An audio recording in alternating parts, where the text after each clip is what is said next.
La présentation du podcast est faite en collaboration avec le studio Espace Audio de la Bibliothèque multiculturelle de Laval. Pour plus d'informations, allez au www.bibliothèque.laval.ca.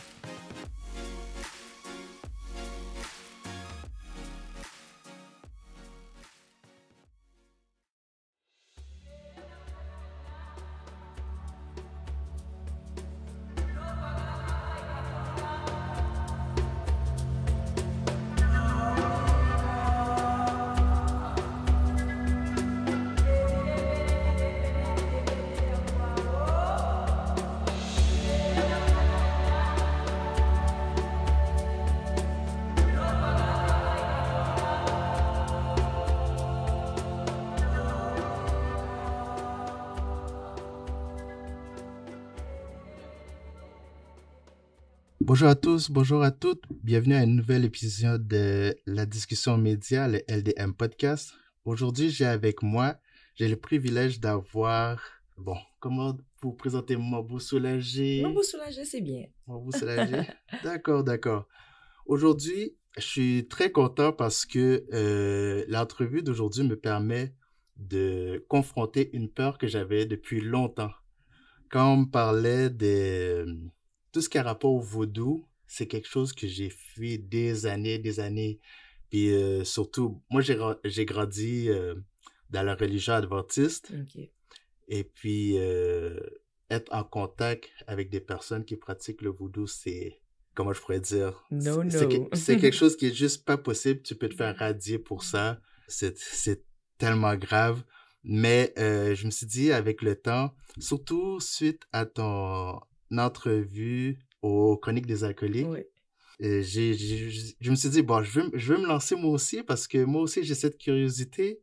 Donc, d'abord, j'aimerais savoir comment a été la semaine, comment ça va globalement. Ah, ben ça va. Écoute, ça fait à peu près 1 mois, 5 semaines là, que j'ai repris le travail depuis mon congé de maternité. Donc, je suis encore en train de naviguer dans les routines ou essayer de me créer des routines avec mon bébé. Elle a 1 an et 3 mois, là.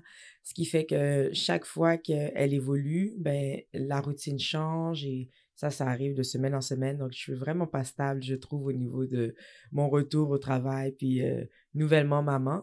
Mais ça se passe quand même bien. J'ai un beau village qui est certainement toujours là parce que je suis aussi étudiante.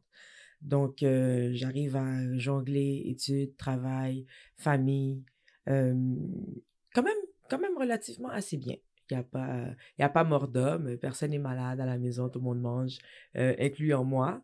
Donc, ça se passe. Ma semaine, étrangement, j'ai connu une expérience que je n'ai jamais entendue avant dans la vie d'un parent. J'étais en train de couper les ongles de mon bébé et l'ongle a revolé directement dans mon œil. Ouais, ça s'est passé mercredi. Et depuis lors, je me promène avec des gouttes et j'essaie de gérer ça sans avoir besoin d'aide médicale. Parce OK. que je pensais vraiment que j'allais me retrouver à l'urgence ce matin-là. C'était un matin dans la super routine que je n'ai pas. J'ai Ouais. réussi à le sortir avec beaucoup de détermination, de solutions salines et d'une seringue d'eau.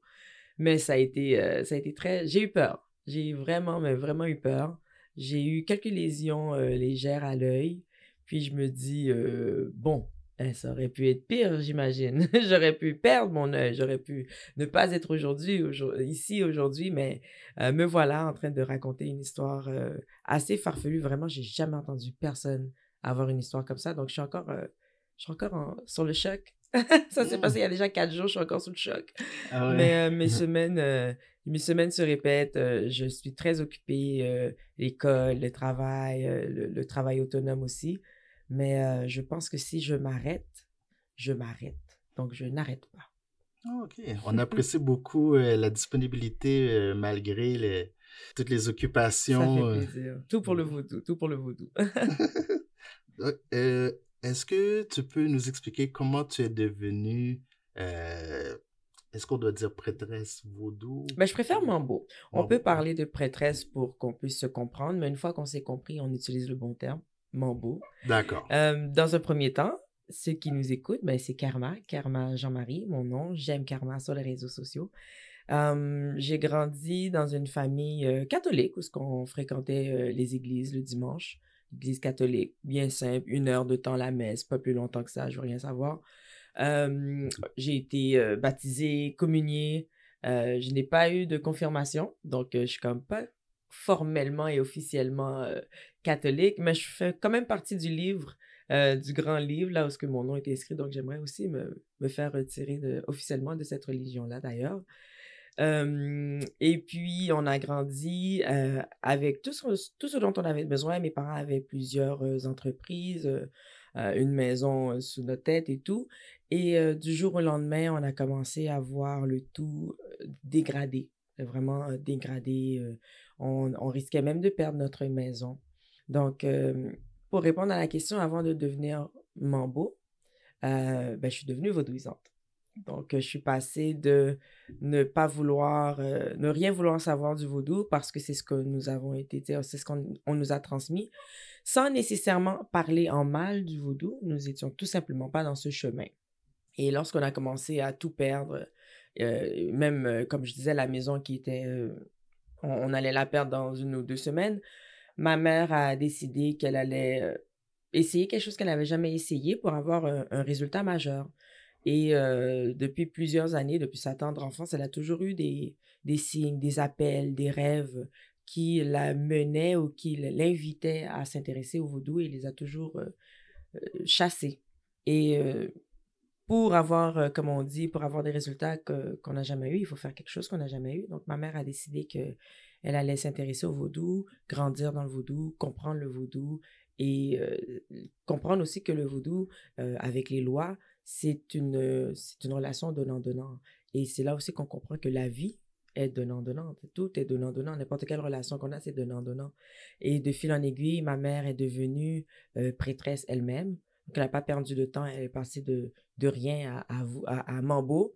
Et par la suite, le flambeau s'est passé tranquillement lorsque moi, j'ai eu un épisode que je pourrais catégoriser de santé mentale, où ce que suite à un congédiement, euh, j'ai vu rouge. J'étais plus du tout sensée, des crises, des pleurs, une vraie dépression probablement.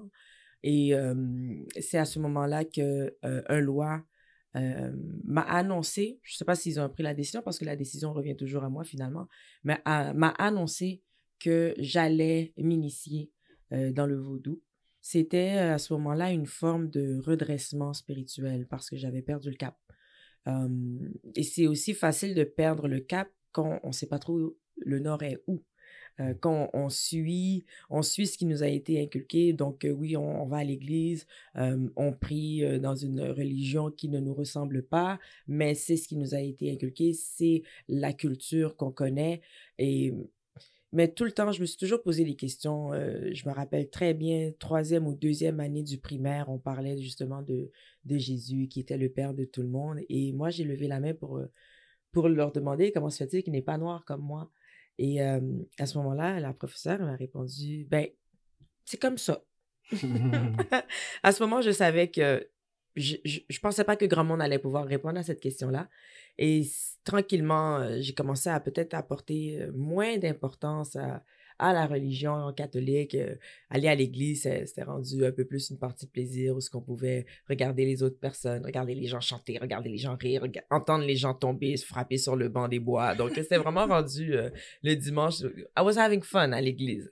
Mais quand je suis devenue vaudouisante, quand je me suis initiée officiellement, c'était, comme je disais, une annonce d'une loi. Ça m'a pris du temps à l'accepter parce que ça venait pas nécessairement de moi, mais en même temps, je l'ai jamais refusé.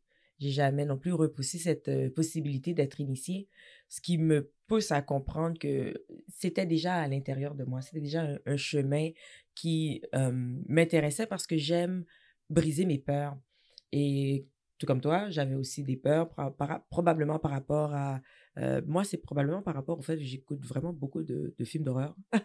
Donc, c'était plus dans un sens d'horreur où ce que je n'associais pas ça au diable ni à quoi que ce soit. Comme je disais, mes parents nous en ont jamais parlé en mal, mais c'était plus la peur de ne pas savoir c'est quoi, plus exactement. Mais je l'ai quand même franchi. Je suis quelqu'un comme ça. J'aime franchir mes peurs. Et aujourd'hui, je suis devenue Mambo peut-être, je pourrais dire 2 ans après, je pense, ma première initiation. Il y a quatre niveaux d'initiation, là, il faut comprendre aussi. Et ça, c'est pour ceux qui décident de s'initier parce qu'il y a aussi possibilité d'être vaudouisant sans s'initier. On n'est pas obligé d'être Mambo pour être vaudouisant et vice-versa. Non, non, pas le vice-versa. On doit actually être initié pour être Mambo. Euh, mais il y a aussi plusieurs types de mambo et ougans, dont certains ne demandent pas une initiation d'un retrait spirituel, mais plutôt un bain de connaissances qui s'hérite de la parenté des grands-parents vers nous. Tu sais. Moi, j'ai eu l'occasion d'apprendre, de recevoir. Oui, je pense qu'on a tous des dons. Il faut savoir un peu comment les comprendre, quoi faire avec eux. Et l'initiation est un bon moyen de justement se canaliser, se focaliser sur nous-mêmes pour comprendre nos dons et savoir aussi qu'est-ce qu'on veut en faire. Parce qu'avoir des dons, c'est un, mais qu'est-ce qu'on veut en faire, c'est une autre chose. C'est quoi l'intention qu'on a derrière tout ça? C'est pour qui? C'est pourquoi? Euh, donc, c'est ce qu'on a l'occasion de faire quand on fait un retrait spirituel qui est en fait l'initiation. On se met tout bas pour avoir certaines compréhensions qui sont plus hautes que notre quotidien, où ce qu'on n'a pas le temps nécessairement de philosopher puis de comprendre la vibration qui émerge de cette philosophie-là ou de cette réflexion-là ou la décision qu'on prend. Moi, lorsque j'ai décidé que oui, bon, j'allais m'initier, il y a eu une libération à l'intérieur de moi, un genre d'espace qui se vidait, euh, probablement pour faire place à plus de connaissances, plus de pouvoir, plus de force, mais je me suis sentie un peu libérée de, je ne sais pas, peut-être quelque chose de négatif, peut-être des énergies plus négatives, mais je me suis libérée de manière à ce que je me sentais bien dans ma décision. C'était pas encore arrivé, j'avais pas encore fait l'initiation, mais je me sentais bien, je me sentais d'attaque, je savais que j'allais grandir. Puis je pense que c'est le but de la vie aussi, grandir. Donc, une fois que je me suis initiée, ben, il y avait l'autre étape qui allait pour moi, c'était de devenir Mambo. Ma mère est Mambo, elle, ça fait déjà 15 ans. Et moi, ça fait 8 ans. On est en 2024? Oui, 2024. Ça va faire 10 ans. OK, 10 ans Oui, ça va déjà. faire 10 ans. OK. Ouais, ça va faire un gros 10 ans. Donc, je suis devenue Mambo pour continuer d'aider et d'enseigner autour de moi. J'ai cette grande passion d'aider, de faire grandir les gens autour de moi. Si moi, je m'élève, j'aimerais qu'on s'élève avec moi. Donc, je donne beaucoup de connaissances. Et en étant Mambo, ça me permet encore plus de toucher plus de monde, non seulement par la crédibilité du titre, mais aussi par la connaissance et par la sagesse qui vient avec. Donc, je suis plus en mesure d'aider mon entourage, que ce soit spirituel ou philosophique ou juste ma personne. Je suis plus en mesure aussi de calculer, de comprendre mon énergie, à quel point je peux en donner, à quel point je dois me ressourcer.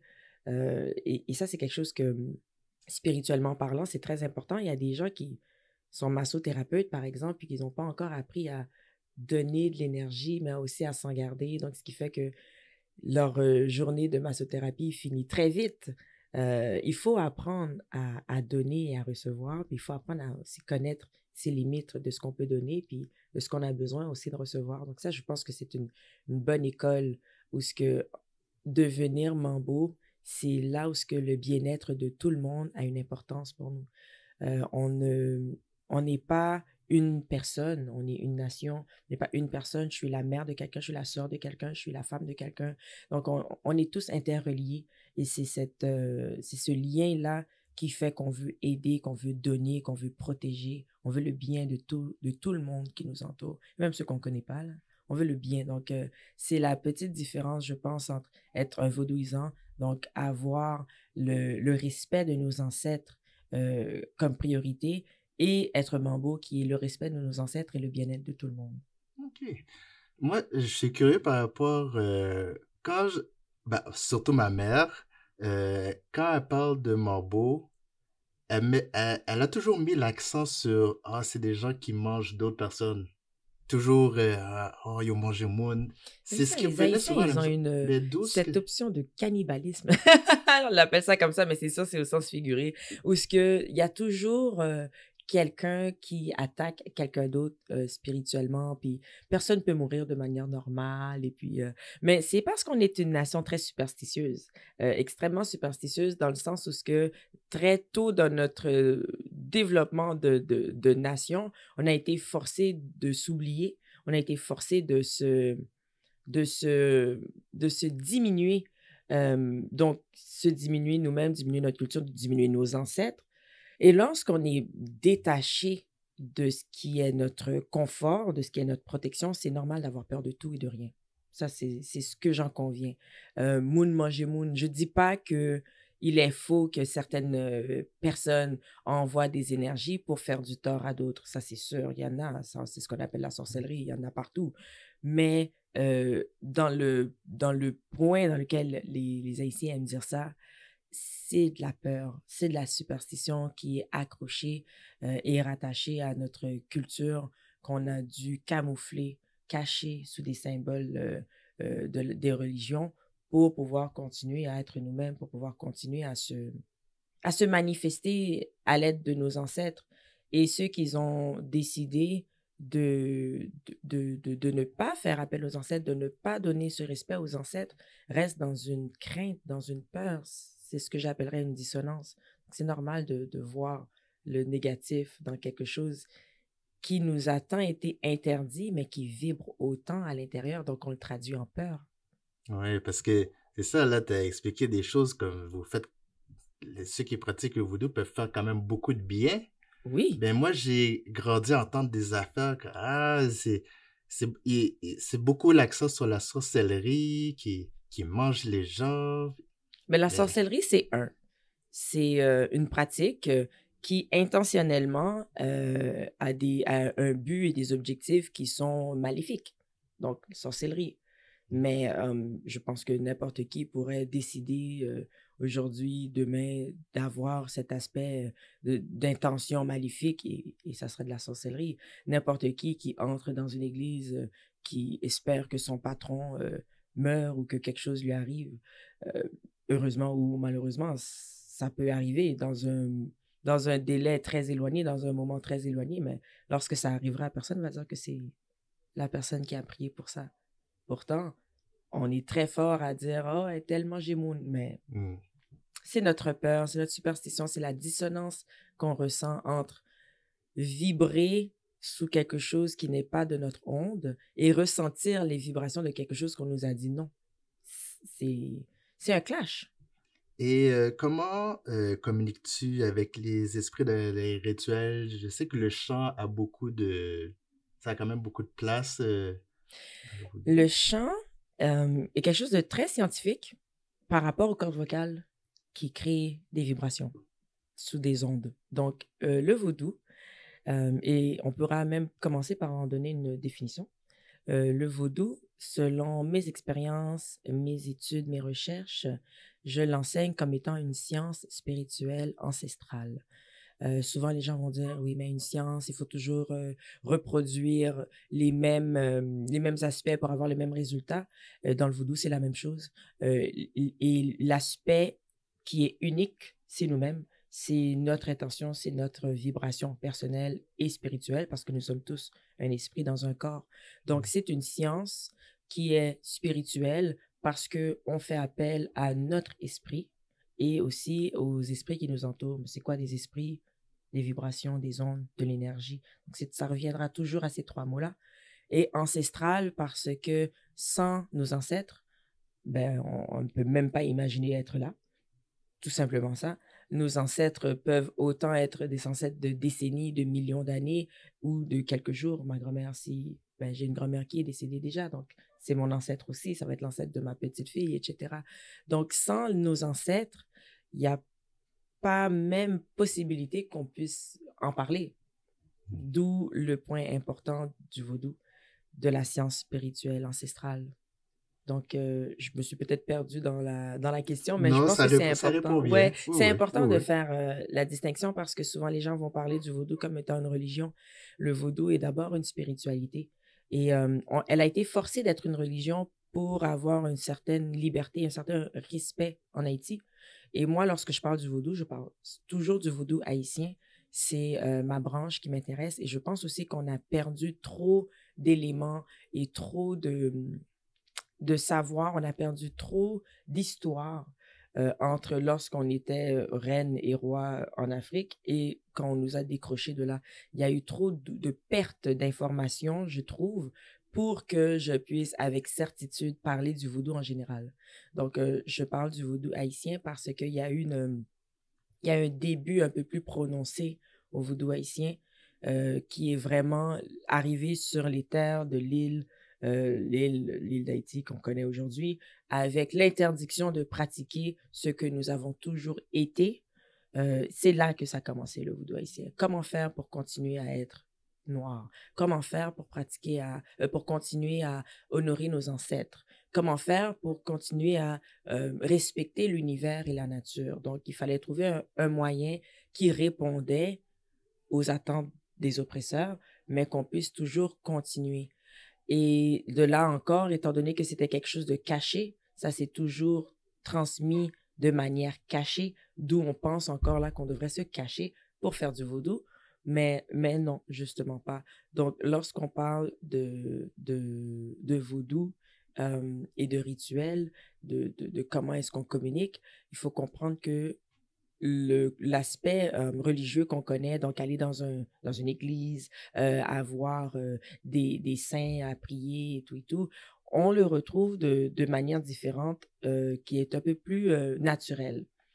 Donc, le chant, comme on disait tout à l'heure, les énergies, les vibrations, oui, ça en fait partie. Mais tout simplement parler, tout simplement méditer, si plus on veut apporter d'énergie dans nos demandes, dans nos reconnaissances ou dans nos demandes, on apporte les éléments tels que du feu, tels que de l'eau. Il y a déjà l'air qui nous entoure et nos pieds touchent terre. Donc, on a déjà nos 4 éléments. On n'a pas nécessairement besoin de faire de rituels pour communiquer avec les lois.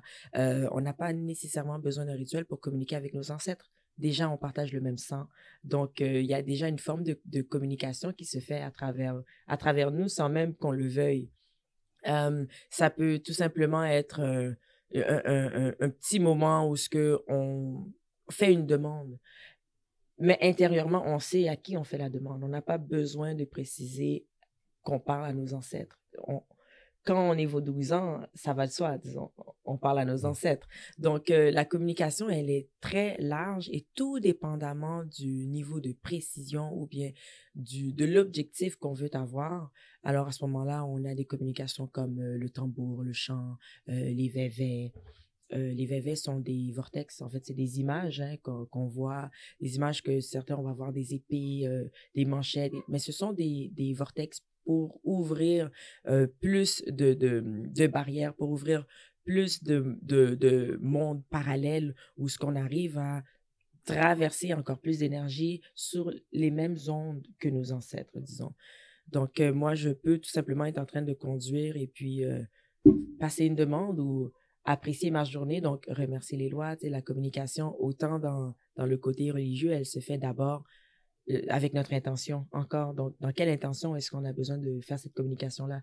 Si j'ai une grande maladie ou je vais faire une chirurgie, j'aimerais vraiment apporter le maximum de protection, ben, ça va de soi que si je parle de maximum, je vais pas faire le minimum, qui est de tout simplement parler aux lois. Tu sais, je vais faire le maximum. Lire mes baleines, jeter de l'eau, souquer à son, s'il le faut même, si on a le temps de faire une cérémonie, on fait une cérémonie. Si on a le temps de nourrir les gens parce que il faut donner pour recevoir, alors on nourrit les gens. Donc, ça dépend vraiment le niveau de l'objectif, le but qu'on veut avoir, mais la communication, elle est constante. Et il y en a qui ont des réponses beaucoup plus claires, des visions, des voix, des rêves qui sont beaucoup plus clairs. Et il y en a d'autres que les réponses nous viennent de l'intérieur et on fait juste le savoir.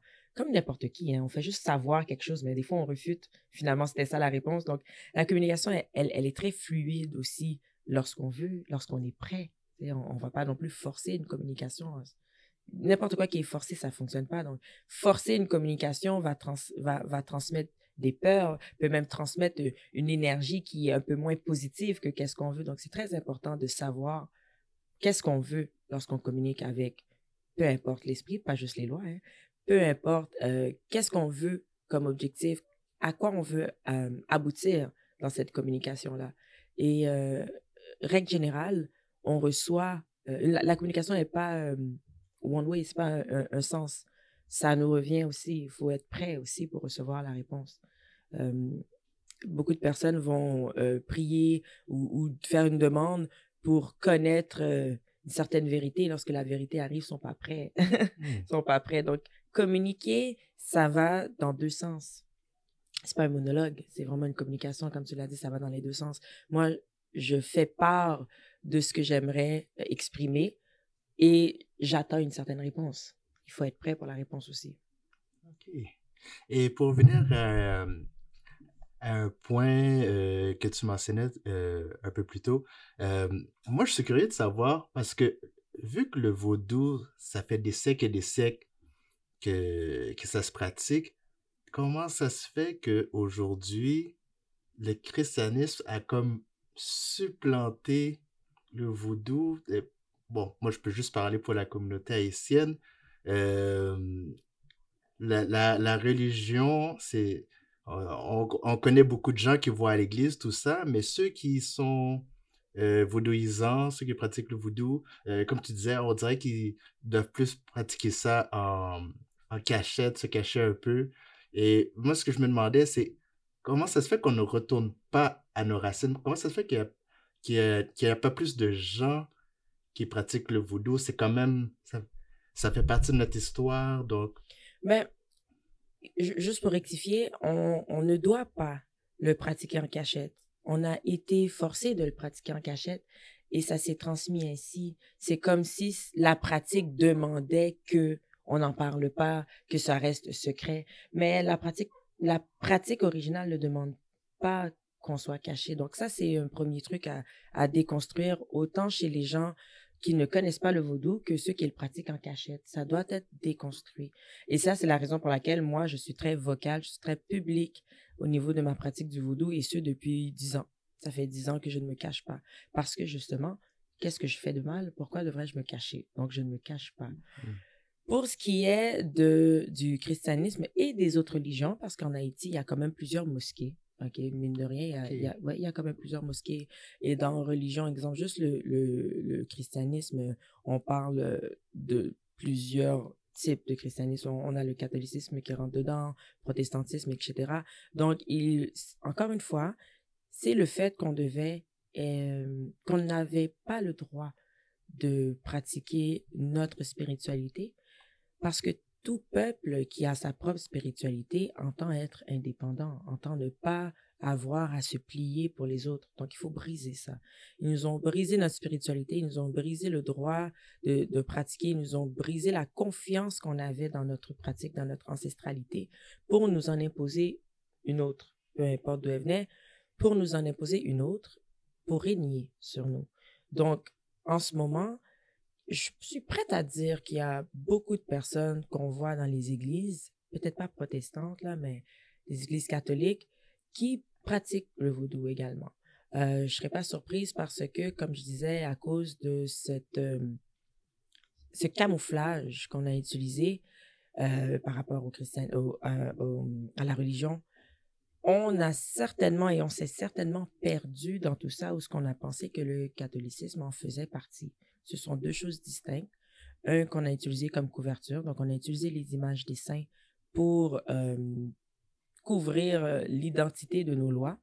Et avec des années, avec au moins 400 ans, là, avec les années, ça fait que c'est devenu un. Mais ce n'est pas un. Et c'est la manière aussi dont on l'explique aux progénitures parce que le vaudou, c'est un mode de vie. Il n'y a pas de livre qui nous dicte comment faire. Les livres qu'on retrouve sur le marché qui parlent de vaudou sont, je suis prête à dire, presque tous écrits par des non-vaudouisants, par des non-pratiquants.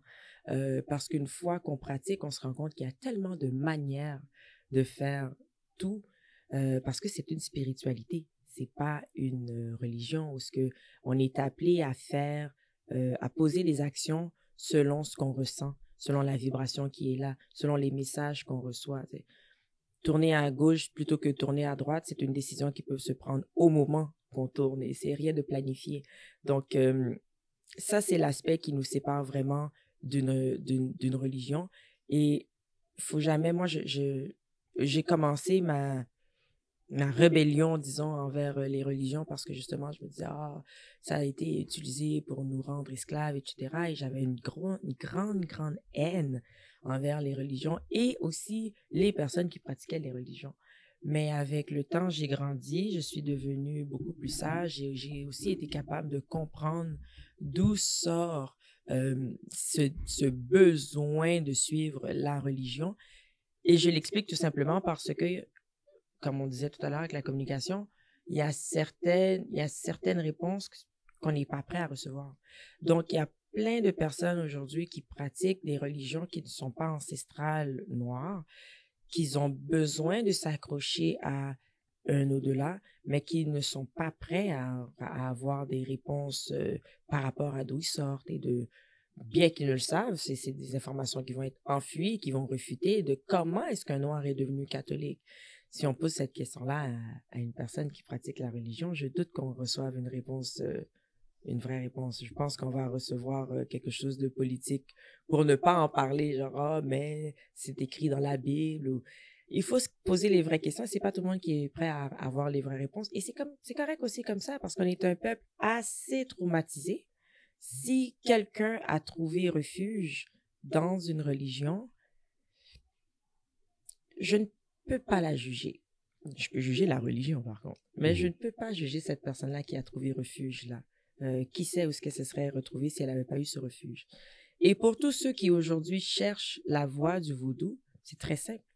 Les dissonances dont je parlais tout à l'heure, elles vibrent fort de génération en génération. Et c'est beaucoup plus la jeunesse en ce moment qui cherche à comprendre le vaudou, qui cherche à comprendre pourquoi est-ce qu'on leur a toujours parlé en mal du vaudou et que de plus en plus des jeunes personnes parlent du vaudou comme étant quelque chose de très normal. Donc, d'où sort cette mauvaise information? D'où sort cette peur? Et c'est ça que les gens essayent de chercher, d'essayer de trouver. D'autant plus que la religion dans toutes les nations commence, je parle d'ici, plus au Québec, commence à prendre une baisse de popularité. C'est du temps, aller à la messe. C'est aussi, on est aussi dans un monde fast life. Aujourd'hui, on veut des résultats rapidement. Et c'est pas les résultats les plus rapides, je pense, qu'on va trouver en allant à l'église. Si on prend le cas des gens qui vont à l'église chaque dimanche, toujours pour la même affaire depuis 30 ans, le résultat est lent. On peut s'entendre là-dessus. On est dans l'ère de la vérité, où ce que les gens cherchent à connaître, cherchent à être en équilibre avec qu'est-ce qu'ils ressentent et qu'est-ce qu'ils savent. C'est pour ça qu'aujourd'hui, je suis tant sollicitée pour des entrevues. Et ça me fait vraiment plaisir parce que c'est très important de se sentir bien. Moi, je me suis pas sentie bien. Je me sentais pas bien, comme je disais, j'allais à l'église par obligation. Je me sentais pas bien d'y aller. C'était une corvée, c'était du temps. Fallait que je m'habille pour aller écouter quelqu'un parler. C'était plate. Le seul moment, c'était quand j'allais manger l'hostie, tu vois. Pas manger l'hostie, tu sais. Sinon, je peux comprendre toute personne qui essaye de comprendre pourquoi ils sont pas bien là où ils sont lorsqu'on parle de religion. Pourquoi ils ne sont pas bien? Il y a forcément quelque chose. Et le quelque chose se trouve à l'intérieur de soi. Et les autres, ils sont prêts à comprendre le pourquoi. Nous allons prendre une courte pause et nous allons revenir par la suite.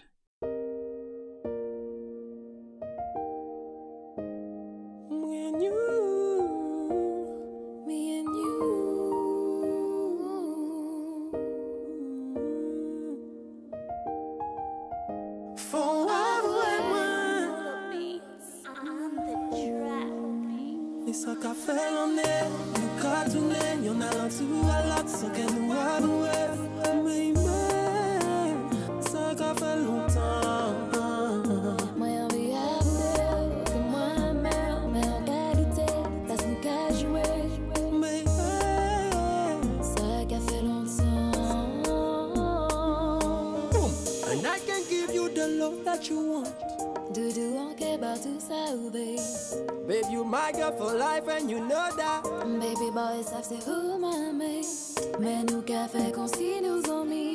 Pourtant nous en totale harmonie. Et j'attends pour nous choisir. Si vous voulez ça faire, faut avouer moi si vous aimez moi.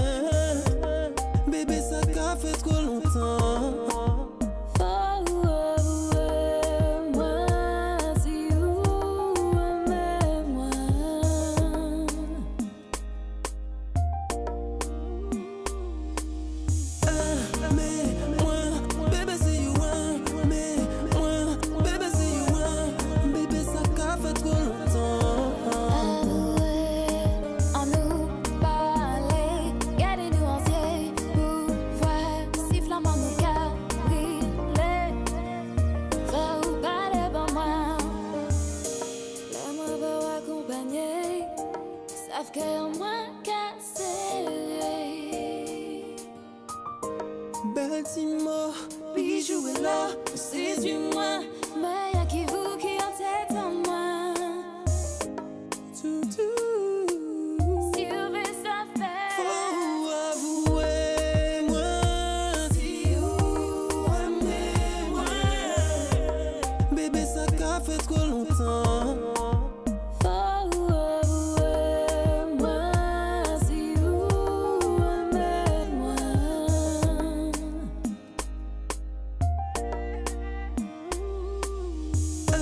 Mais moi, bébé, si you want. Mais moi, bébé, si you want.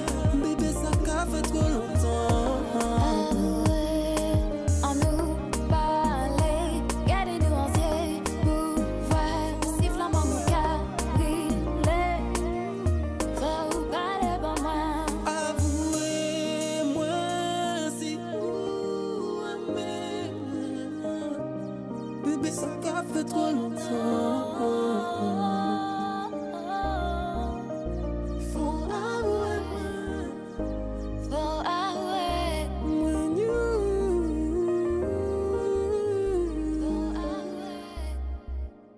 faut avouer, faut avouer. De retour au LDM Podcast. Donc, on continue avec notre invité Marbo Soulagé. Donc, est-ce qu'il y a des incompréhensions ou des stéréotypes que tu aimerais clarifier? Ah, un instant, laisse-moi réfléchir. On y va par ordre de priorité, là. Ben, il y a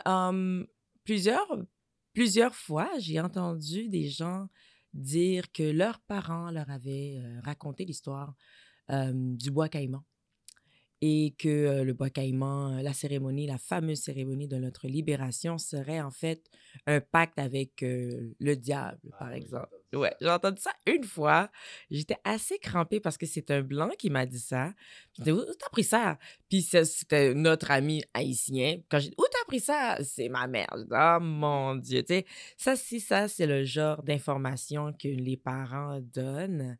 Mais il faut aussi se demander de où ils l'ont prise, cette information-là, de leurs parents, de leurs parents. Donc, c'est une pensée qui est traversée depuis longtemps, mais pour n'importe qui ne croit pas nécessairement en la religion, le terme diable ne nous affecte pas. Nous, on parle d'énergie positive ou énergie négative. Donc, si on veut parler de ça, non, ça ne pouvait pas être un pacte avec une énergie négative, à moins que pour vous, être esclave, ce soit un aspect positif, ce que je doute, mais il y en a certains qui pensent peut-être qu'on aurait dû rester esclave. Si vous pensez qu'on aurait dû rester esclave, alors oui, c'était quelque chose de négatif. Mais pour la nation, pas juste la nation haïtienne, pas juste la nation noire, mais pour tous les autres peuples qui ont été sortis de l'esclavage grâce aux efforts d'Haïti, alors je pense que nous pouvons tous affirmer que c'était quelque chose de positif. Donc, si c'était un pacte, ben, c'était un pacte positif. Mais la cérémonie du bois caïman, ça a été une révélation, en fait, pour un rassemblement d'esclaves. La révolution était déjà commencée, même que l'esclavage avait été aboli. Bonaparte est arrivé sur le pouvoir et a réintégré l'esclavage. Donc, il y a déjà eu une partie de révolution qui avait été faite. Et lorsque la cérémonie du bois caïman, c'est comme on se met ensemble sur un point commun. Voici ce qu'on veut. Nous voulons couper tête, boulet caille. Oui, c'est ça. Ouais. Mais c'est ce qu'on veut. On veut quelque chose, on va faire des actions précises pour arriver à un but. Le but, c'est non seulement la libération, mais aussi qu'on prenne le contrôle de notre terre, de notre nouvelle terre. Les esclaves qui étaient là n'étaient pas Taïnos. Les Taïnos se sont enfuis. Je pense pas qu'ils ont tous été décimés, comme ils disent, la grippe espagnole, ils les ont pas tous tués. Ils ont été là. On a parmi nous aussi des progénitures de personnes qui étaient Taïnos, c'est sûr, on les voit sur leur couleur de peau. Nos frères et sœurs qui viennent de Jacmel, il faut se demander pourquoi ils ressemblent à des Indiens. Hein? C'est tout ça. Donc, ils sont pas très loin derrière nous. Ils ont cohabité, les Taïnos et les Africains, ils ont cohabité ensemble. Fait que quand on parle de la cérémonie du bois caïman, c'est une rencontre. c'est un démarrage dans une même direction, tu sais. Je ne pense pas qu'on peut forcément penser que c'était quelque chose de négatif si, comme je disais tout à l'heure, on est capable de se rendre compte que l'esclavage a commencé à vraiment être combattu grâce à cette cérémonie ou suite après cette cérémonie. Dans les autres mythes ou superstitions, je dirais que il n'y a pas nécessairement de mythes ou de superstitions, mais il faut les contextualiser. La super poupée vaudou. Ah, ouais. Qu'est-ce qui est une superstition dans la super poupée vaudou? C'est d'infliger à la poupée une douleur ou un stress physique que la personne que cette poupée représente va ressentir dans l'immédiat. Ça, c'est... Moi, je ne l'ai jamais vu. Le monde de la science spirituelle est tellement vaste que je ne dirai jamais, je ne dirai jamais ça n'existe pas.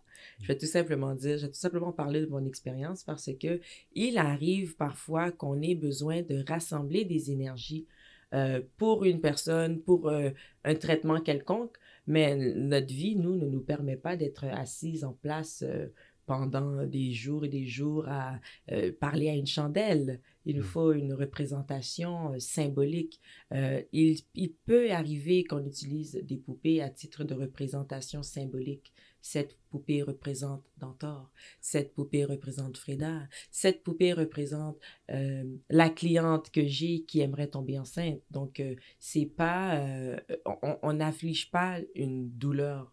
On n'afflige pas un trauma à la poupée et s'attendre à ce que ça arrive dans l'immédiat. Donc ça, non, ça, we don't do that. On fait pas ça. On fait pas ça. Quelle autre superstition ou mythe? J'ai souvent entendu aussi des gens parler en mal des sacrifices. Il y a des sacrifices, on boit du sang, on boit du vin. On boit le sang du Christ. On boit du vin, oui. Donc, on a des cérémonies qui demandent, et j'en ai légèrement parlé tout à l'heure, on a des cérémonies qui demandent de nourrir le monde autour de nous. En Haïti, en Afrique, c'est beaucoup plus fréquent parce que c'est des villages. Donc, pour nourrir un village, ça prend un bœuf. On n'a pas le choix de tuer ce bœuf-là pour nourrir le village. Tant qu'à égorger un bœuf puis manger sa viande, qu'il nous serve. Alors, on prie, on fait des demandes envers ce bœuf-là. On lui demande de partir avec tout ce que nous, on a qui est négatif, qui va nous empêcher d'atteindre nos buts positifs. On demande la permission également à cet animal. On ne fait pas juste lui planter un couteau dans le cou. On demande à l'animal si on peut l'utiliser pour nourrir toutes les personnes qui sont là. Même chose avec n'importe quelle plante, fleur qu'on arrache de son sol. On devrait lui parler avant de l'arracher de son sol. Ils ont des vibrations. On devrait lui demander, on devrait lui expliquer. Parce qu'on ne fait pas juste décrocher des fleurs là, pour l'offrir à la première personne venue. On décroche des fleurs quand c'est important et on demande à cette feuille-là dans l'arbre, je vais t'arracher, est-ce que je peux? On ne s'attend pas nécessairement à une réponse formelle. Et ce n'est pas tous les vaudouisants qui font ça, mais la plupart des personnes spirituelles vont comprendre que toute chose qui vit a un esprit. Donc, on ne peut pas juste exercer notre force et notre contrôle, là, puis arracher le tout. Tout comme on ne peut pas juste arriver, puis égorger un bœuf pour le plaisir, puis boire son sang, ça va nous servir à quoi? Toute chose qu'on fait a une raison. Donc, s'il y a sacrifice de poule, tout le monde mange. S'il y a sacrifice de bœuf, tout le monde mange. Donc, c'est ça qu'il faut voir d'abord et avant tout parce que c'est un esprit de partage, de tête ensemble, comme on dit. On ne pratique pas le vaudou seul. On est spirituel seul, mais le vaudou, ça se pratique en communauté. Il faut se nourrir. Et tant qu'à se nourrir et prendre la vie d'un animal, qu'elle nous serve, qu'elle parte en paix, qu'elle parte le plus protégée possible. Ça, c'est notre rôle à nous, les Mambo et Ougans. C'est vraiment intéressant. Ça change complètement l'idée que j'avais à avoir des sacrifices des animaux. Mais là, quand j'entends cette explication, il y a quelque chose de... C'est plus profond. Oui, c'est pas sauvage. C'est ça. C'est pas barbare, c'est pas sauvage et ce n'est pas sans but positif. OK? Donc, c'est vraiment, il faut comprendre que chaque action que l'on pose a non seulement son origine, il faut contextualiser l'origine, et aussi à son but. Par rapport, après ça, aux énergies que ça apporte, ça, c'est une autre étude qui se complexifie. Exemple, chaque couleur, chaque animal, chaque liquide a sa représentation, a sa vibration. Lorsque je parlais de boire le sang, par exemple, je ne sais pas si tu connais, mais il y a un plat haïtien qui consiste à faire bouillir le sang du mouton. C'est la même Non, chose que du boudin. j'ai l'appro Ouais, aujourd'hui. c'est tellement bon. Mind you, je ne mange plus de viande. Je ne mange plus de viande, mais j'ai le souvenir de ça. C'est comme du boudin. Les Québécois mangent du boudin. Ouais. C'est la même chose. On Ok. fait bouillir le sang avec bon piment, bon épice, bon petit citron, bye. C'est très, très bon.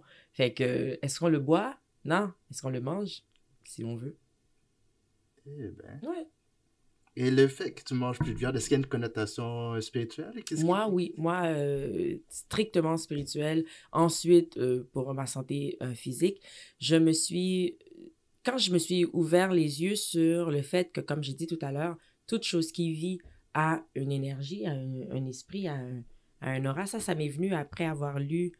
Je suis pas une grande lectrice, là, parce que je suis occupée à lire mes livres d'école puis mes notes de cours. J'aime pas lire non plus.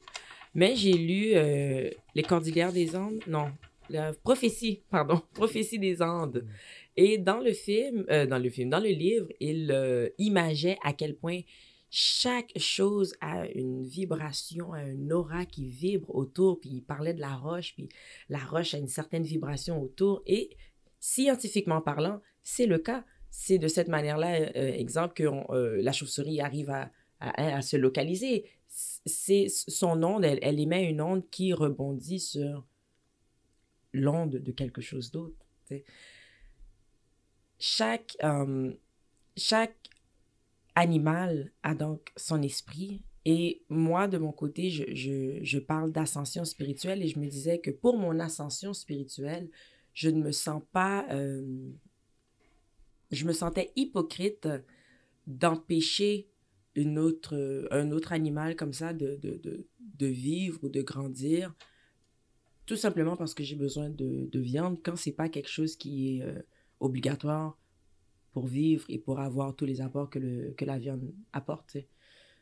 Donc, je me suis dit que je devais tranquillement ralentir sur la consommation de viande, tout simplement parce que je ne veux pas faire partie de cette tuerie, si je peux dire. On en tue là, des animaux pour se nourrir, tandis que dans la pratique du vaudou, c'est pas quelque chose qu'on fait chaque jour. C'est quelque chose qu'on fait une fois par 2 ans. Et puis encore une fois, c'est pour nourrir une grande quantité de personnes. Fait que non seulement ici, on exerce... c'est de l'abus. Il y a beaucoup d'excès dans l'élevage d'animaux. Il y a beaucoup d'excès, il y a beaucoup d'abus. Moi, je voulais pas en faire partie. Donc, j'ai décidé de tranquillement ralentir. Et j'ai rencontré quelqu'un de formidable dans ma vie qui, lui, ne mangeait pas de viande depuis déjà 20 ans. Donc, ça a juste accéléré un peu ma décision d'arrêter. Et d'un autre côté, vraiment, je me porte tellement mieux là, au niveau digestion, puis tout ce qui est système digestif, là, je me porte vraiment mieux. Donc, je regrette pas du tout mon choix. Ok, ça fait toute une différence. Oh oui, moi, je le vois, je le sens. Je donne pas de viande non plus à ma petite. Elle grandit très bien, elle se développe très bien. Comme je disais, mon fiancé, ça fait plus de 25 ans maintenant qu'il mange pas de viande. In shape, tout le monde pense qu'à mon âge. Donc, et il y en a 12 ans de plus que moi. Donc, je vois les effets. Moi, je suis beaucoup plus énergique. J'ai moins de malaise gastrique. J'en avais toujours des malaises gastriques. Là, j'en ai beaucoup moins. Je suis bien. Non, au début, c'était difficile. Ouais. Entre parenthèses, petite anecdote. Au début, c'était difficile. J'avais toujours faim. J'avais toujours faim. Mais après quelques temps, mon estomac a appris à bien absorber les légumes et tout ce qui est plantes. Et donc, j'avais plus faim autant. Là. Puis, ça me rappelait aussi quand je mangeais un gros steak, là, comme à 8 heures du soir. Puis là, j'allais me coucher à minuit. Puis le lendemain matin, je me réveillais affamée. J'ai jamais compris ça. Pourtant, j'ai mangé. Mais ça ne m'arrive plus, ça. Ça ne m'arrive plus, ça. Okay. Ouais. Mais je mange encore du poisson, des fruits de mer. Pas parce que Pas parce que je crois pas qu'ils ont un esprit, loin de là, c'est parce que moi, j'ai des limites aussi à sacrifier ce que j'aime. J'adorais Ouais. la viande. J'étais une carnivore, là. Je la mangeais saignante, ma viande. Ouais. Mais j'ai déjà fait ce gros sacrifice-là. Je vais me garder un peu un petit quelque chose pour moi, disons. Donc, le poisson, les fruits de mer, j'en mange assez souvent, là. Ça, je vais pas... Je pense pas que je vais arrêter. Je pense que j'ai fait ma part. Non. Moi, la viande, pour l'instant, je suis pas capable d'arrêter. Ouch! Mais nous, on est 5 garçons, mais il y a un de mes frères qui il a Il a réussi, là, arrêté. ça fait quelques années qu'il mange plus de viande et puis Il va bien. il se sent bien. Je pense que lui aussi, il disait qu'il sent qu'il y a plus d'énergie, que ça lui fait, que ça augmente son bien-être. Mhm. Moi, je suis pas encore rendu là, Mais là. je pensais jamais que j'allais me rendre là non plus. Mais j'ai commencé par diminuer. Non seulement diminuer la quantité dans mon assiette, mais aussi diminuer le nombre de fois que je mangeais de la viande dans la semaine. Puis je me sentais déjà bien. Ça, c'est quelque chose que je conseille. Pas obligé d'arrêter de la viande. Faut que tu aies une raison. Si t'as Mm. pas de raison, bonne chance, là. C'est comme la communication, hein. Mm. C'est quoi le but? Fait que c'est quoi le but d'arrêter de la viande? Moi, j'avais 2 buts précis. Premièrement, parce que le côté spirituel versus l'hypocrisie dans laquelle je me trouvais et le côté médical que je sais que, et c'est prouvé, il y a une tonne de documentaires là-dessus. La viande et ses effets sur le corps, c'est palpable, là, on les voit. Mais si t'as pas accepté d'avoir un but ou une raison, pourquoi tu t'infligerais ça? Ouais. Il faut se respecter. Mm. Mais tu peux commencer par diminuer tranquillement. Ça fait du bien. Ouais. C'est un challenge à un moment donné. Tu te dis, ah, aujourd'hui, j'ai pas mangé de viande. And then you're proud. Ça fait du bien d'être fier de soi. On peut Ah se donner ouais. des petits objectifs faciles comme ça pour être fier de nous. Pourquoi pas? Ouais, c'est ça. Je pense une étape à la fois. Oui. Ouais. Euh, je sais pas si tu l'avais mentionné, mais j'avais une curiosité par rapport ceux qui pratiquent le vaudou. Bon, moi, j'avais l'image des cérémonies à l'extérieur, Autour du feu, souvent t'as dit. en forêt, oui. Mais est-ce qu'ils ont un lieu de rassemblement? Est-ce qu'ils ont des temples ou... Ben, nous, on appelle ça un péristyle, qui est le mot qui vient de la langue française. Mais un péristyle, chez nous, dans le monde du vaudou, il n'y a pas d'endroit consacré pour ça. Ok. Il n'y a pas d'une église, il n'y a pas de temple. Chaque personne décide d'aménager son chez soi en fonction de comment elle pratique et de qu'est-ce qu'elle pratique. Ok. Il y a des vaudouisants qui ne sont pas rendus encore à accueillir les lois chez eux. Et quand on parle d'accueillir les lois chez eux, c'est vraiment d'avoir une pièce pour les lois. Donc, une personne qui n'est pas encore prête ou qui ne ressent pas le besoin d'accueillir, d'avoir une pièce seulement pour les lois, d'avoir un hôtel et tous les symboles et les articles, ben, c'est pas cette personne-là non plus qui va avoir un péristyle, par exemple. Ça va de soi. Soit dit en passant, un petit peu de connaissance. Là où on repose les lois, donc la pièce dont je parle, ça s'appelle un onfa. OK, donc un onfa. J'apprends ça aujourd'hui. Oui, Ok. oui. Sûrement d'autres personnes aussi. Donc un onfa. Et il y a le onfa et il y a le péristyle. Donc le péristyle, vraiment, on peut pas s'en... On sait déjà que la plupart de notre influence au niveau linguistique vient une grande partie du côté latin-français. Donc, péristyle. Fait qu'il faut juste se forcer à le dire en créole. Péristyle. Péristyle. Voilà. C'est pas un péristyle, c'est un péristyle. Fait que l'écriture aussi est différente, là. Et c'est là qu'on fait nos cérémonies. C'est là qu'on fait nos luminets. Luminet étant le mot qu'on utilise pour prier, parce qu'on associe le mot prière beaucoup à la religion. Et comme on est dans une mission de se dissocier de la religion, on préfère utiliser luminet. Ça, c'est chez moi. Ceux qui nous écoutent, qui sont vaudouisants, vous êtes libres, hein? Parce que c'est luminet nap luminet, ce qui veut dire allumer une lumière. Parce que dans toute spiritualité, on ne prie pas dans le fait noir. OK? Ça nous prend une chandelle, ça nous prend le feu, ça prend une lumière, ça prend une clarté. Dans n'importe quelle spiritualité ou religion. Luminet. Donc, péristyle, onfa. Tu peux en avoir, tu peux ne pas en avoir. Ça dépend de ton cheminement et où est-ce que tu es rendu. Ok.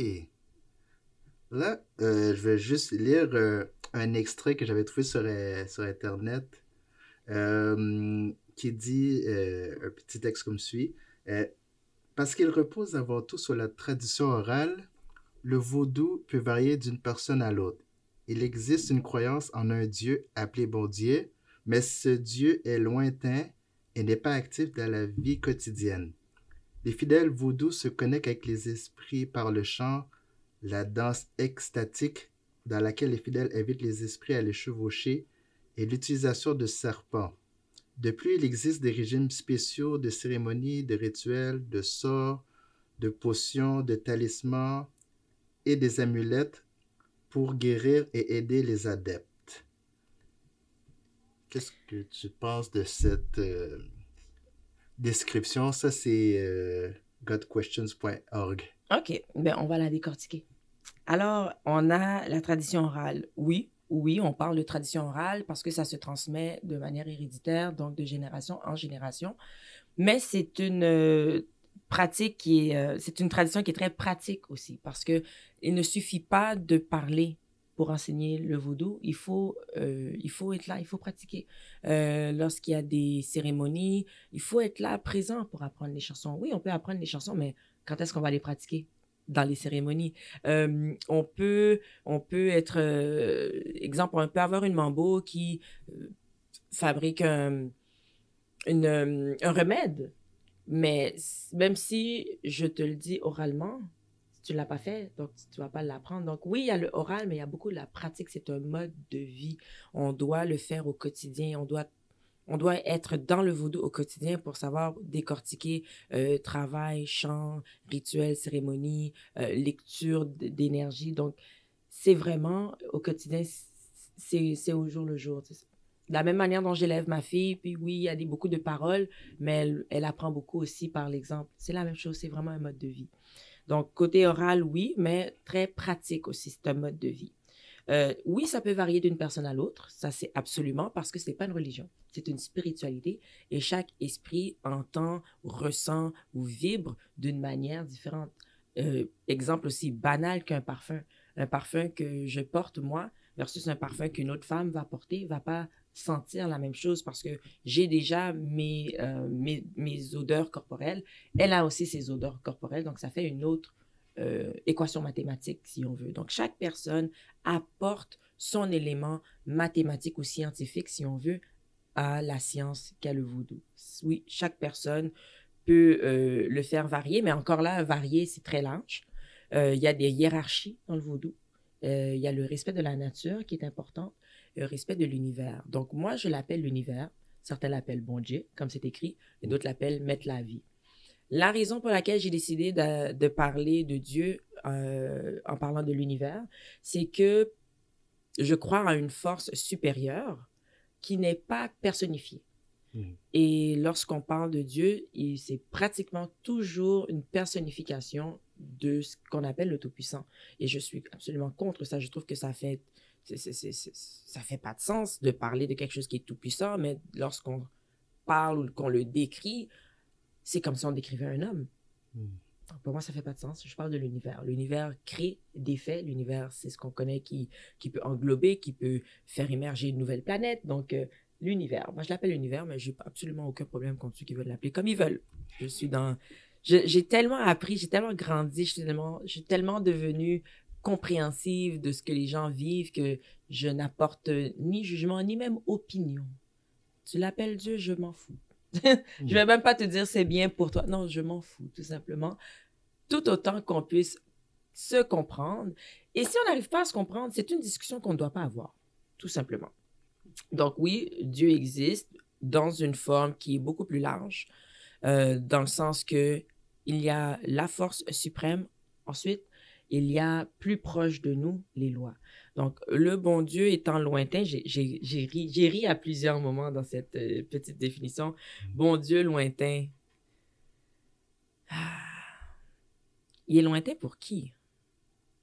Qui reconnaît une force supérieure peut parler de distance.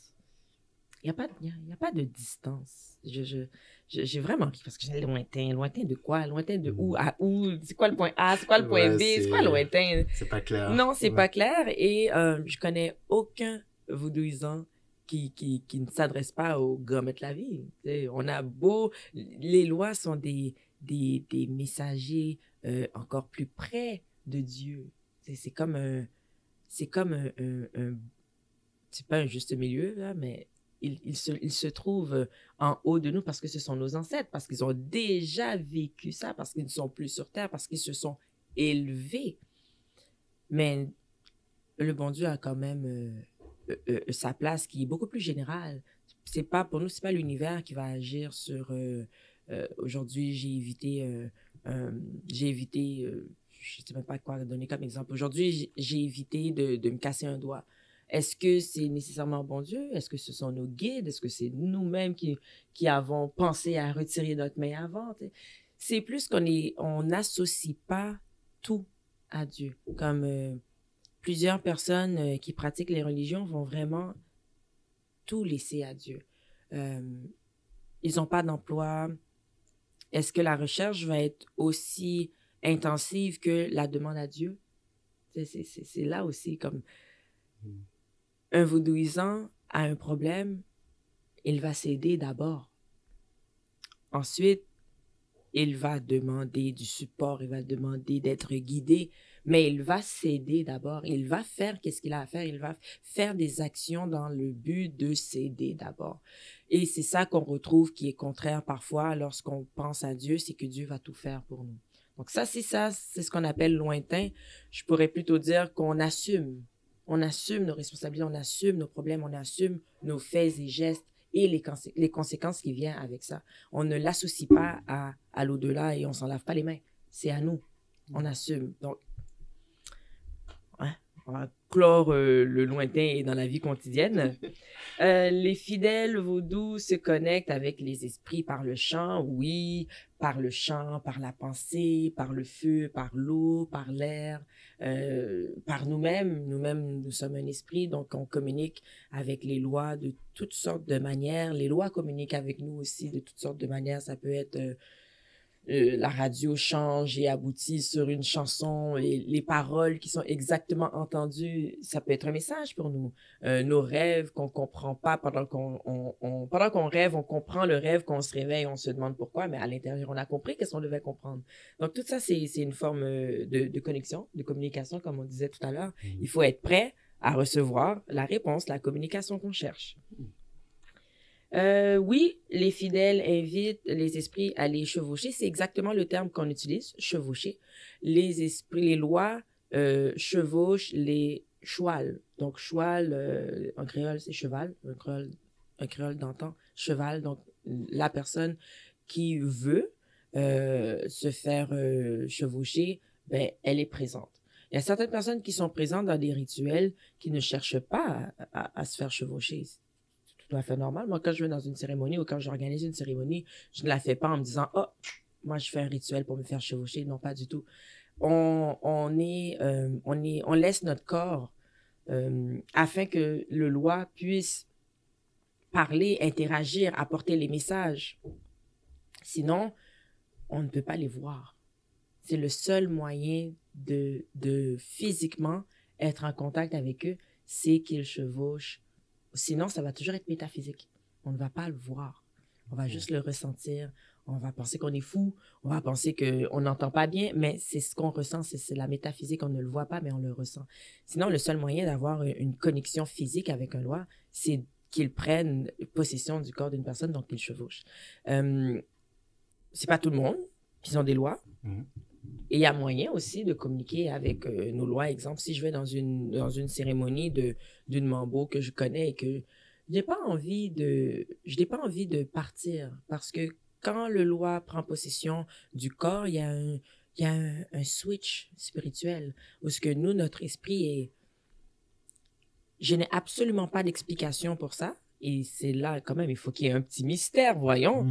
C'est juste que par expérience, lorsqu'un loi me chevauche, moi, je suis dans un monde mi-parallèle, à moitié dans la cérémonie, mais les actions que je pense être en train de faire ou ce que je pense être en train de voir, c'est pas ça. Moi, je peux être en train de me dire, oh oui, moi, j'avais un loi, j'ai dansé, mais ma mère me dit non, le loi a salué tout le monde dans la salle. Donc, il y a une partie de ce que je vois qui est là, je suis dans la place, mais les actions ne sont pas les mêmes. Les actions ne sont pas les miennes, en fait. Donc, oui, mais c'est pas tout le monde. C'est pas tout le monde qui a des lois.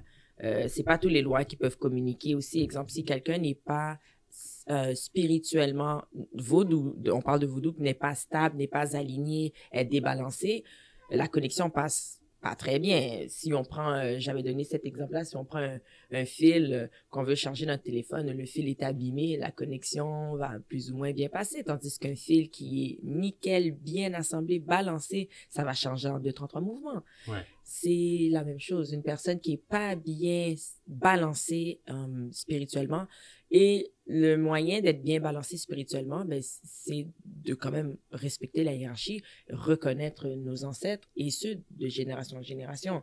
C'est pour ça que certaines personnes aujourd'hui cherchent à devenir vaudouisants. Il faut commencer de la base, parce que hiérarchiquement parlant, c'était déjà débalancé. Fait que c'est pas tout le monde qui a des lois qui peuvent se tenir bien droit, parler, etc. Mais ceux qui peuvent sont balancés. Ils savent que ça peut arriver. Et s'ils veulent pas que ça arrive dans ce rituel-là, ils peuvent tout simplement communiquer avec nos lois. Bon, non, dans cela, dans ma gain peut-être moins clair. Tout simplement. Après ça, si le message que le loi a passé, à passer, a une meilleure connexion avec toi, il y a de fortes chances que tu serves de connecteur, que ton corps serve, puisque tu es là. C'est là ou pas là. Ouais. Pas venu pour sauver. OK. Attends, l'affaire des serpents, par exemple, j'ai vraiment pas compris. Ça, j'ai ri. Mais- L'utilisation des serpents. Ouais, mais c'est parce que ce site-là, c'est des pasteurs qui répondent aux questions, donc ils répondent en fonction de leur connaissance, leur compréhension. J'ai jamais vu de pas. Jean Haïtien paient serpents. Les Haïtiens ont vraiment peur des serpents. là. C'est pas nous qui allons avoir des serpents. Ah, Toutefois, on a le droit. Moi, le qui- premier, Non, là. oui, moi, c'est chill, mais non, pas trop. C'est beau dans un cubicule, dans son aquarium, c'est parfait. ouais. Mais le serpent a une représentation de la santé. Le serpent représente la santé, la bonne santé. Le serpent représente aussi la renaissance, parce que quand le serpent change de peau, c'est comme un nouveau serpent. Il représente Ouais. une renaissance, d'une agilité qui n'a pas besoin de beaucoup de sens pour être en mesure de déceler justement les vibrations. Tout son corps décèle les vibrations. Quelqu'un marche très loin, il va sentir donc les vibrations. Et le serpent, c'est quelque chose de très connecté. Pas pour autant que c'est connecté au vaudou, mais je pense qu'on pourrait aussi démystifier le côté sombre que le serpent a tout le temps lorsqu'on parle de symbolisme. Mais le serpent n'est pas un mauvais symbole du tout. Tout comme beaucoup de symboles représentent quelque chose dans une culture et quelque chose d'autre dans l'autre. Ouais. Dans beaucoup de cultures, le serpent n'est pas une mauvaise approche, à part dans les cultures religieuses. Hmm. Tu vas savoir. Le serpent, c'est une nouvelle vie. Et quand tu disais un peu plus tôt qu'il faut passer par l'initiation pour... je voulais savoir, est-ce qu'il y a une cérémonie spéciale? Parce que, bon, chez les chrétiens, c'est le baptême. Mais comment quelqu'un peut être prononcé officiellement après vaudouisant? C'est quoi le processus? Ben, comme je dis aussi, ce qui est bien quand c'est une spiritualité, c'est que ça vient de l'intérieur. OK. Donc, si ça vient de l'intérieur, c'est un appel. Il n'y a pas personne qui est supposé te dire, toi, tu deviens vaudouisant, et que dans ton fort intérieur, tu n'es pas prête et tu ne veux pas et que tu le deviennes. Ça sera jamais ça. OK. Ça va pas se rendre, là. Tu vas trouver, la vie va trouver n'importe quel moyen de ne pas te mettre dans ce chemin parce que tu n'es pas prêt. Il n'y a pas de loi non plus qui va dire à quelqu'un qui n'est pas prêt qu'il est prêt, parce que tout est une histoire d'énergie, de vibration, ça se ressent. De la même manière dont toi, intérieurement, tu le sais, ça se dégage, on le ressent énergiquement. Pas moi, je ne suis qu'humaine, mais les lois le ressentent énergiquement. Donc, il y a les personnes qui sont vaudouisantes parce qu'ils ont ce respect pour leurs ancêtres, pour la nature, pour l'univers. Ils ont le respect pour leur culture traditionnelle, ancestrale. Ils vont s'appeler vaudouisants, pas de problème. Il y a les vaudouisants qui le sont parce qu'ils ont grandi dans un lacou, comme on dit, donc dans une demeure où ce que la pratique du vaudou était un mode de vie. Donc, ils sont vaudouisants. Il y a les vaudouisants qui ont toujours respecté les lois de loin, qui ne connaissent pas trop, qui vont pas vraiment dire qu'ils sont vaudouisants, mais lorsqu'on parle en bien du vaudou, ils vont l'être. On a cela aussi. On a ceux qui s'initient, mais avant même de s'initier, je pense qu'ils étaient déjà vaudouisants par rapport à toutes ces différentes manières d'être que je viens de nommer. Dans le côté initiation, il y a 4 étapes. Donc, 4 initiations. Et les initiations au niveau du vaudou, ce sont, comme je disais, des retraits spirituels. Tu te retires de ta vie quotidienne qui est stressante, le travail, l'école, la famille, les amis, les ennemis. Donc, tu te retires de tout ça. On te garde avec tout simplement l'essentiel. Et c'est quoi l'essentiel pour vivre? De l'eau, de la nourriture, dormir, un peu de socialisation. C'est ça. Et bien sûr, il faut que tu te sentes en sécurité. Donc, c'est ça le but de l'initiation, c'est de te donner que le strict nécessaire pour repenser à ce que tu as, pour accueillir ce que tu vas recevoir, parce qu'on grandit tout le temps, pour accueillir cette ascension, pour reconnaître nos dons et nos forces et nos faiblesses aussi, pour travailler là-dessus, autant sur le contrôle de nos dons que améliorer nos faiblesses. Donc, c'est un moment qui nous sert à grandir. Lorsqu'on sort de ce retrait spirituel, on renaît parce que on a passé un brin d'instant sans notre quotidien. On s'est retiré de notre aise pour accomplir quelque chose de nouveau. Donc, encore une fois, le petit côté où ce que je disais, on se donne des défis, on est fiers de nous.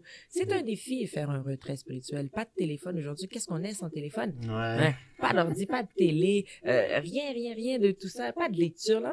La lecture, tu lis yourself, read yourself. Tu lis qui tu es. Donc, il y a le laver-tête qui est la première partie de cette initiation, la première étape. Laver-tête, c'est vraiment un début. On balance les énergies avec les ancêtres, avec les lois, avec toi-même, avec tes forces. Donc, on te rend balancé sur la ligne ancestrale. On a le kanzo. Donc, dans le kanzo, qui est le phénomène du feu, on a 2 étapes. On a soit la possibilité d'être onsi kanzo. Onsi, c'est un enfant. C'est ce que ça désigne, le kanzo, donc l'enfant du feu. Et on a aussi, dans le kanzo, on a le mambo sous point. Donc, mambo sous point, c'est comme un apprenti mambo, si on peut dire ça comme ça. C'est une personne qui est aspirée à devenir mambo ou ougan, mais qui en a encore à apprendre. Et c'est toujours mieux de faire étape par étape parce qu'on arrive vraiment à être toujours certain de notre but et de notre objectif. Donc, il y a laver-tête, comme on dit, onsi kanzo, mambo sous point, et la dernière étape, c'est asogwe. Mambo et ougan asogwe. Et c'est là qu'on reçoit le hason. Le hason, c'est notre instrument pour vibrer les énergies. Donc, c'est une calebasse vidée avec recouvert de colliers de perles ça fait du bruit. Ça fait du bruit, ça fait des rythmes, tout dépendamment comment on brasse. Est-ce qu'on le secoue? Est-ce qu'on brasse? Est-ce qu'on frappe? Ça fait des sons différents sur des rythmes différents qui sont associés à des escortes de lois différents. Et à ça est accrochée une cloche. Nos ancêtres qui ont été mis en esclavage se faisaient appeler par une cloche. On les appelle. Donc, le tout est vraiment symbolique et c'est là que on a vraiment une différence avec le côté africain qui n'ont pas connu l'esclavage comme nous, Caraïbéens, l'ont connu. Ils n'ont pas connu comme nous. Donc, la cloche pour appeler nos ancêtres, la calebasse, contextuellement parlant, c'est un fruit qu'on peut retrouver très facilement en Haïti. Les perles qui représentaient aussi les couleurs différentes. Donc, chaque couleur a une vibration. Le nombre de perles aussi qu'il y a autour est symbolique. Ça vient avec la numérologie. Donc, c'est ça l'aspect spirituel du vaudou, c'est que c'est un amalgame de beaucoup de pratiques spirituelles. Donc là, je viens de nommer les couleurs, qui est un aspect spiritualité, la numérologie, donc le côté naturel où on prend un fruit. Donc ça, c'est le hason. Et lorsqu'on atteint la dernière étape, on reçoit un haçon. Soit dit en passant, Mambo Sous-Point aussi reçoit un haçon qu'il peut utiliser. Ces utilisations vont se limiter à qu'est-ce qu'elle peut faire à son niveau. Exemple, un Mambo Asogwe va être beaucoup plus porté à exécuter des grands travaux, des grands travaux médicaux ou bien des travaux pour attirer la chance, des trucs comme ça. Chose qu'une Mambo Sous-Point peut faire si elle a assez d'expérience, si elle a été assez présente, etc. Mais on va jamais le conseiller. Parce qu'une fois à Sogwe, on a une communication, un pouvoir et une responsabilité plus grande, disons. Donc, on peut assumer beaucoup plus. Mhm. On fait un travail pour quelqu'un, ça passe mal, on assume. Mais si une Mambo Sous-Point fait un travail, ça passe mal, elle n'avait pas nécessairement les connaissances et l'expérience pour qui assume.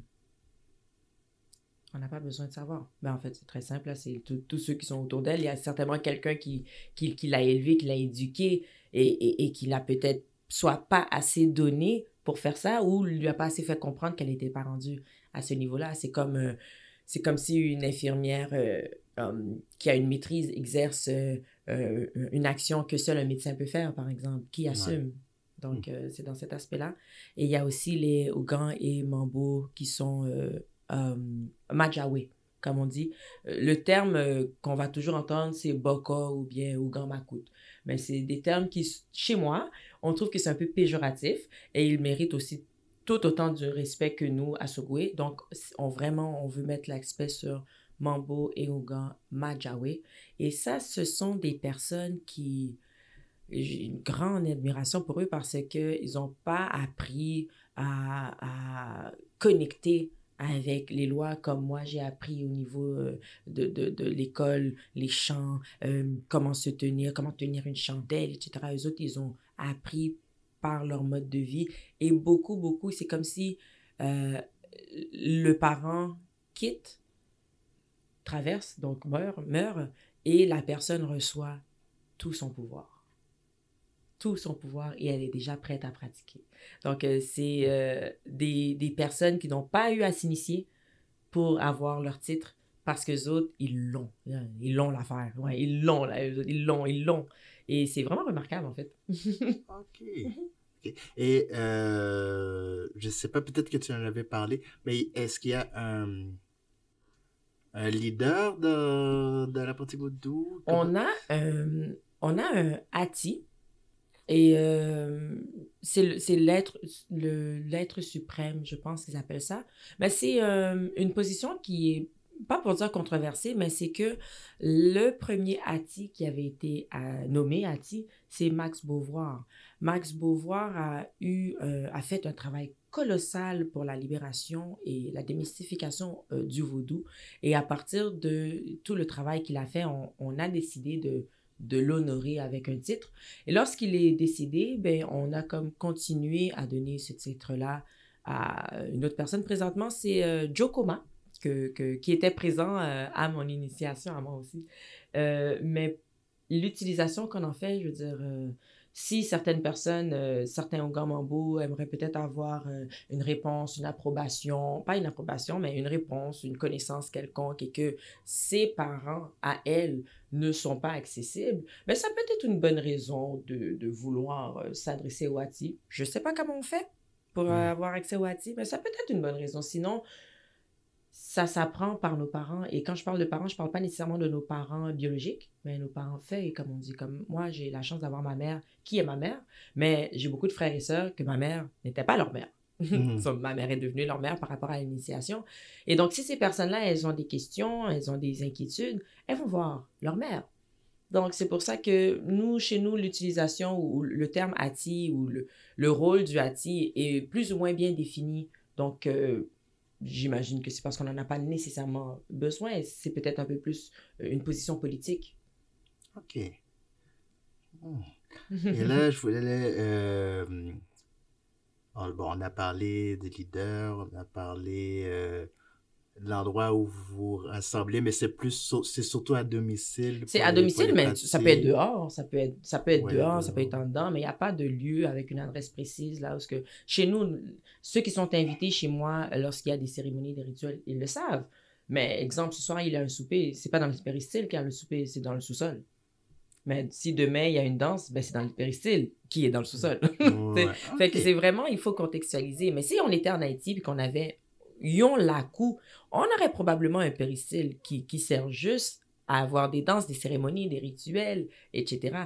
Et nos danses, c'est quelque chose de très rythmé, là. C'est impossible de rester assis à pas bouger, hein. C'est le tambour, les beats sont transcendent, chaque coup de tambour fait vibrer, ça donne le goût de danser, c'est très rythmé, c'est très beaucoup d'énergie, en plus qu'il y a de l'alcool à gogo, donc ça désinhibe l'alcool, c'est le but. Ok. Oui, l'alcool a un seul but, hein. L'eau de la vie a un seul but, c'est de rendre tout plus à l'aise, plus léger, plus à l'aise, plus facile, plus... Fait que, ouais, c'est pour ça qu'on peut faire dehors. Ici, on a des températures, même l'été, on n'est jamais sûr de qu'est-ce qu'on fait, là. Ouais. C'est pour ça qu'on pratique pas dehors. Mais nous, ça nous arrive de devoir pratiquer dehors, surtout lorsque ces cérémonies ou ces rituels impliquent du feu, parce qu'il y a beaucoup de choses qu'on doit purifier par le feu. Alors là, on va essayer d'être dehors, hein. Question de sécurité quand même. Mais aussi, on veut mieux respirer. Puis c'est beaucoup plus beau avoir un feu dans le fait noir, complètement de dehors, sous les étoiles, qu'un feu dans un sous-sol, parce qu'on vit au Canada, puis on n'a pas de la cour, on n'est pas en Haïti, tu sais. Mais ça se pratique n'importe où ce qu'on planifie le pratiquer. T'sais, on va pas juste prendre cette pièce et puis... non, on a quelques rituels, quelques demandes de passage, du nettoyage de la place, nettoyage spirituel de la place, encenser la place. On va pas juste commencer ça n'importe où non plus. Ok. Bon, eh ben, je crois que pour moi, ça fait le tour. Ah ouais? Ça Je suis fait... toujours étonnée à chaque fois que les choses finissent. Ah ouais, déjà? On en a tant à dire, hein. Mais tu Oh, sais, juste avant que tu termines, là, dans la oui, définition, il y oui, avait le c'est... talisman, puis il y avait d'autres termes aussi, là, si tu veux me rappeler. Oui, on parlait de potions, de Mhm, talismans, mhm, d'amulettes. mhm. C'est ça, il parle de charme. Il parlait de sorts rituels. Ben ça, c'est tous des termes, et c'est important de le dire, c'est tous des termes qu'on retrouve dans les religions aussi, dans les autres cultures, hein, les talismans, des potions. C'est quoi une potion? Des potions, c'est des remèdes. Dans le temps, dans le temps de nos remèdes de grand-mère, c'était tous des potions. Là, maintenant, est-ce qu'on est obligé de mettre le mot magique à côté? Pas nécessairement, mais c'est toutes des potions. Aujourd'hui, là, tu bois du NyQuil. C'est quoi tu bois? Une potion! Oui, oui, C'est vrai! c'est vrai. Un talisman, toi, tu portes une croix sur ton cou, c'est quoi? Talisman! Donc, on en retrouve partout. Donc, c'est pas faux, c'est juste que de mettre l'emphase là-dessus pour le vaudou, on voit un peu l'hypocrisie là, derrière tout ça. Parce qu'on veut, on veut trouver des mots forts pour faire peur, Ouais. mais on le retrouve partout. Jeter des sorts, moi, tu n'es même pas obligé d'être vaudouisant pour jeter un sort à quelqu'un. Tu détestes la personne, puis tu souhaites qu'elle tombe dans les escaliers. Tu vas peut-être pas être là quand elle va tomber dans les escaliers, mais si ça arrive, c'est de ta faute. C'est toi, c'est ton sort. Donc, c'est des choses qui arrivent partout. Mais, heureusement, on a des explications pour ça. Et comme tout le monde se fait jeter des sorts n'importe quand, on ne sait juste pas par qui, et on ne connaît pas non plus le niveau de ce sort-là, mais on a des manières de prévenir ces sorts qui nous touchent, et on a aussi des manières de s'en libérer. Il faut consulter pour ça, consulter spirituellement pour ça. En effet. Et comment on te rejoint sur les réseaux sociaux si tu veux partager avec les gens? Bon, très, très, très accessible par Facebook. J'aime Kerma, J''M Kerma. Je vais aussi tranquillement partir une page Mambo Soulagé. Je manque de temps, comme vous savez, je manque de temps et je veux aussi bien faire les choses. Donc, je ne veux pas partir une page pour la laisser mourir par la suite. Je veux partir une page et être en mesure de la nourrir de contenu. Parce que je pense que c'est important. Il y a beaucoup de personnes qui cherchent, en ce moment, qui cherchent des réponses. Oui, Internet peut donner des réponses, mais ça peut aussi conduire à d'autres informations qu'il va falloir démystifier. Donc, J''M Karma sur Facebook, je suis là. Je réponds quand même très rapidement. Donc, si on a besoin d'avoir des discussions plus approfondies, à ce moment-là, on aura des discussions plus approfondies. Je n'ai pas de problème. Et puis, c'est vraiment le meilleur moyen de me rejoindre. Je dis à M. Karma, je ne vais pas lancer mon numéro de téléphone juste comme ça. Et pour les gens qui aimeraient peut-être découvrir ça davantage, est-ce qu'il y a des ateliers qui s'offrent? Est-ce qu'il y a des places où les gens peuvent... Ouais. Il faut juste être attentif un peu. Il y a certains vaudouisants qui font un bon travail aussi au niveau de la démystification du vaudou, qui vont faire des ateliers, des conférences. Moi-même, je fais des ateliers, des conférences, des entrevues, etc.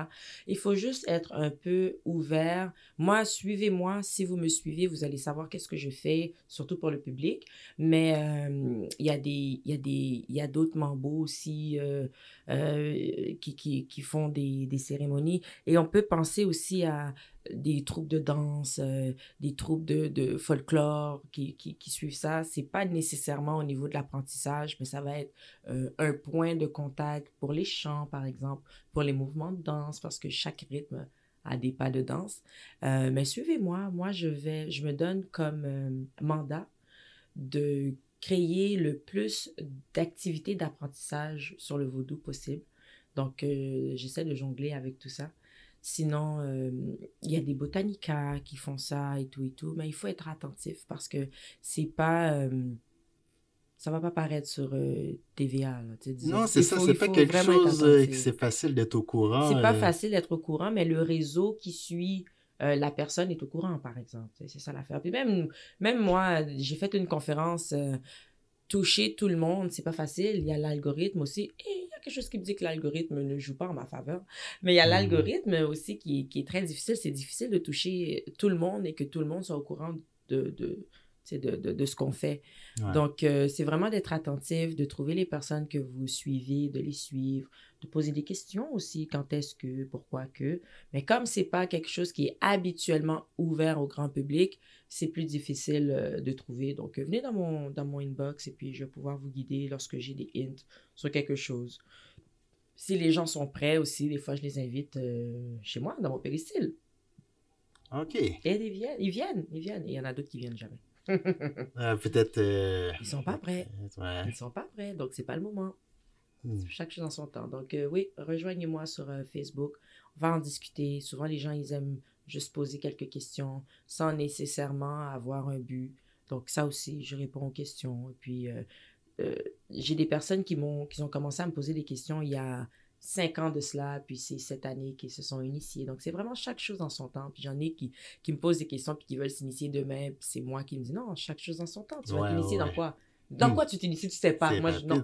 Mais c'est ça. Il faut savoir dans quoi on s'initie.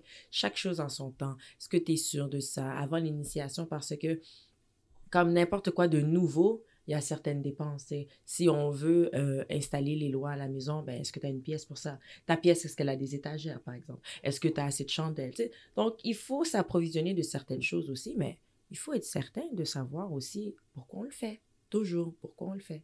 Ouais. Effectivement. Je ne sais pas si y a quelque chose que tu voulais ajouter ou... Non, oui. Ben, rien en particulier, mais on me donne la parole. Il faut juste comprendre que dans la pratique du vaudou, tout comme dans la pratique de tout, il y a du bien et il y a du mal, et tout part de l'intention. Si ton intention, c'est de faire du bien, que ta pure intention, c'est de faire du bien pour toi,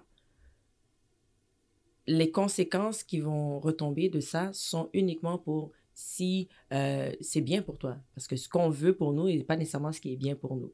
Ce qu'on veut pour nous peut créer du tort ailleurs. Donc, à un moment donné, la vibration, elle va dans ce sens-là. Intentionnellement, c'est quoi ton but? Par la suite, faire le bien ou faire le mal, encore une fois, c'est une histoire d'intention.